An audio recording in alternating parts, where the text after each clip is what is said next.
A friend recently recommended Nemesis by Chalmers Johnson. I didn't read the book, but I did browse it enough to confirm that I was aware of the contents from other sources, including interviews with him that I have seen or read.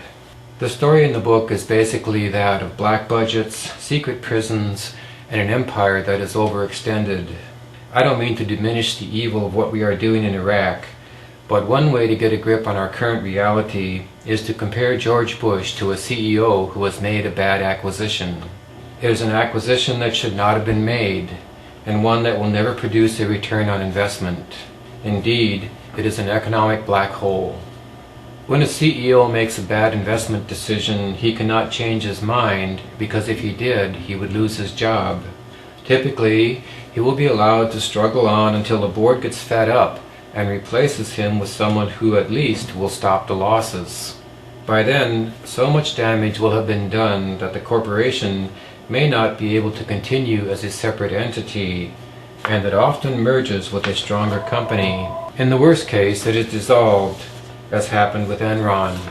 In Iraq, we have done things that have worked in the past, but they aren't working now.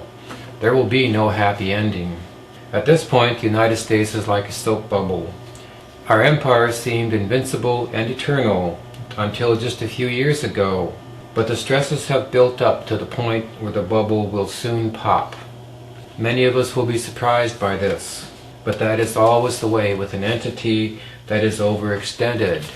It looks good right up to the moment it collapses. We are overextended in two ways that will be nearly impossible to fix without major adjustments, militarily and financially. We have a burned out army in Iraq and a pile of debt that no one knows how to repay. The sun is setting on the Pax Americana.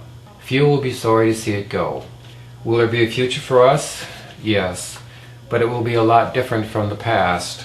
We will go from hubris to humility, from having way too much to possibly not having enough, at least for a while.